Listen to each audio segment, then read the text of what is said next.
The marketing campaigns for direct-to-consumer DNA testing kits make it seem simple. Buy a kit, swab your cheek, and ship it off to discover your ancestral origins, connect to distant relatives across the country, even gain insights on your health. And the marketing is working. The industry has exploded, with several companies competing to add your DNA to their databases of millions. But how much can these tests really tell you about your history and health? And are you ready for the answers? Joining us to talk about do-it-yourself DNA testing are Scott Weissman, a certified genetic counselor, and amateur genealogist Barry Love. Thank you both, gentlemen, for joining us. Thanks for having me. Barry, let's start with you. You have done these tests. Tell us a little bit about your experience. Sure. I started with 23andMe, was interested in the health aspects of it, but quickly got interested in the genealogy side of it. And so I, being a tech kind of guy and loving science, wanted to see how realistic are these things and do they compare to each other. So I tested with all the companies, started comparing what their ethnicity estimates were, and really got hooked. It's really a powerful tool for genealogy. Were you surprised, or did you find any problems? No, not really with me. I expected to be told I was 100% European, and no real surprises there. I've had other people, I manage a couple dozen kits, and I've had some people with more interesting ethnic backgrounds test. And so that's really fascinating to see how their DNA showcases the migration patterns that have happened around the world. What can these kits, what can or can't they tell you? Well, it depends on what you're trying to find. Certainly it'll indicate close relationships. So you might find a surprise half-sibling. It can help eliminate certain relationships or suspected relationships. But the further back you go, the harder it gets to prove. So there's a little more work and knowledge that has to be involved there.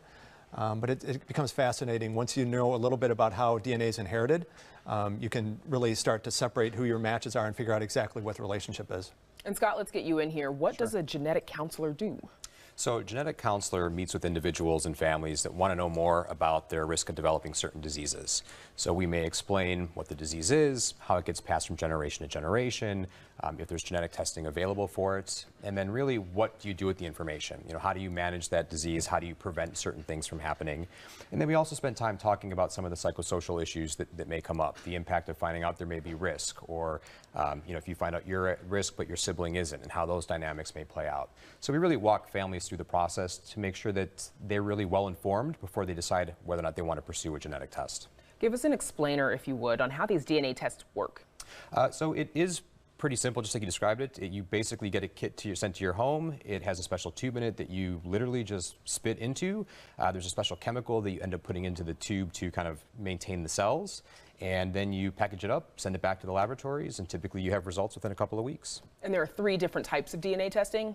There are lots of different types. So the direct-to-consumer, there are some that are just ancestral-based, and there are some that will give you ancestry information as well as some health information as well as things about wellness and traits that aren't necessarily truly health factors, but maybe interesting things to know about yourself. You know, how your body responds to caffeine, or whether your muscles are set to be a better athlete than somebody else. Whether it's right or wrong, who knows? How do you identify ancestry, relatives, that kind of health information? So there are multiple different markers on the chromosomes that are called SNPs, or single nucleotide polymorphisms, that are kind of well connected to one another, that track through generations.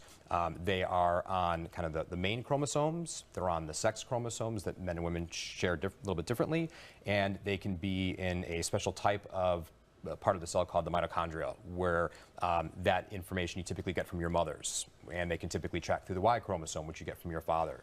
So there's different ways that they can put these profiles together to help you get a better sense of your ancestry as well as your maternal or paternal lineage. And Barry, what are the risks of testing? You could end up exposing some family secrets and having to deal with that. You could, and it's more common than people realize. As these companies get bigger and we have more and more people testing, of the top couple, Ancestry.com is the big one with over 6 million people in their database. 23andMe has over 3 million in theirs. And so people are looking at this and figuring out that there are more unexpected parentage issues than anybody ever realized. And so you could have very interesting questions of what does it mean, what does identity mean? What does family mean? What's it going to mean to you if you turn out to be a half-sibling, or that you find out that your sibling is a half-sibling? Is that going to change your relationship with each other? Is it going to change your relationship with your parents?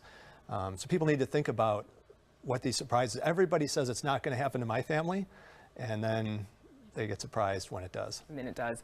What are the differences between the kits and the companies? Most of them are very similar, as Scott was saying. One big difference that I'd want to point out is that Family Tree DNA does a cheek swab. The other companies do the spit test.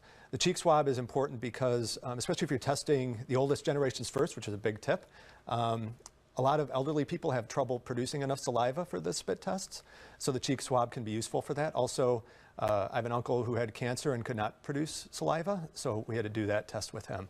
But for the most part, they're very similar in the process. You create an online account, you do the spit or the swab, you send it back in and you wait, and then you just start seeing what comes up.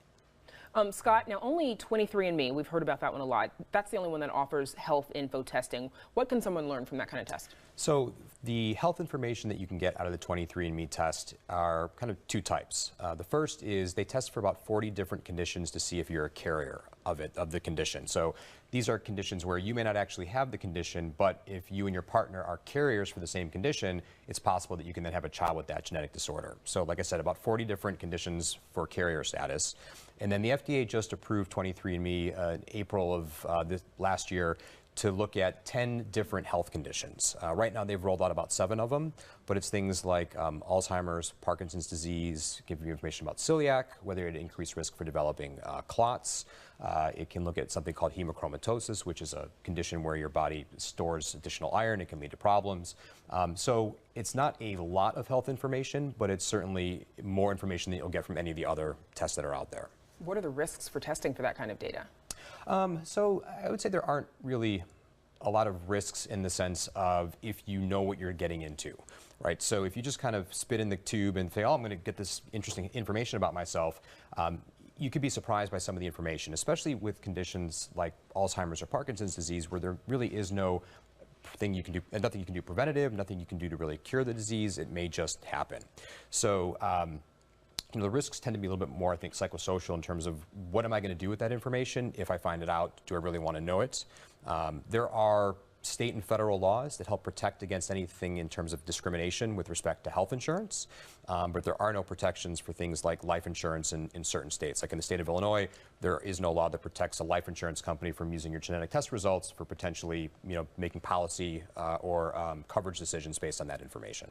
And then there's the third-party health data analysis. What does that offer? So that is a interesting thing that's out there. So what you can do is you can take your data from any one of these companies, the actual raw data. So what these companies typically do is look at certain aspects of the data, tailor it, and give you a report.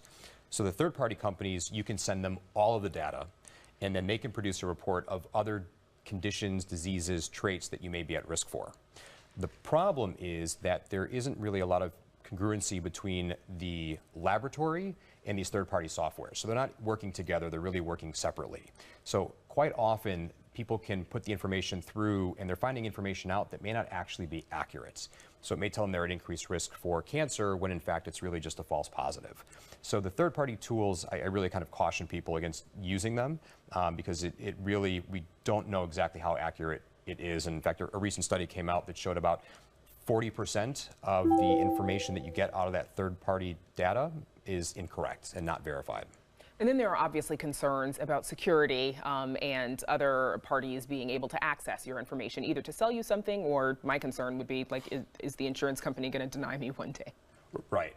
And so the testing companies really have pretty tight privacy policies. So they're really not going to give your information out that's attached to your demographic information without your consent. So for instance, 23andMe, you have the opportunity to opt in for research studies. If you read through the long disclaimer, they do own the DNA at that point, and they do have the right to give your DNA to another company or somebody else, but stripped of identifiers. So there's probably pretty low risk of anything adversely happening in terms of your genetic information getting out by doing one of these tests, but it's not zero. All right. And Barry, I haven't forgotten about you, but we're almost out of time. What other resources are there for ancestry research? In Chicago, there's a lot of them. I'm with the Chicago Genealogical Society. We have an event, a free event coming up on February 3rd in Andersonville at the Swedish History Museum. That highlights a couple things. You'll have a great speaker, but also we have around the city all of these little neighborhood history museums or ethnic groups in neighborhoods. And also the Newberry Library is a great resource, the Chicago History Museum. It's just a great place to be doing genealogy. Excellent. Barry Love and Scott Weisman, thank you so much for joining us.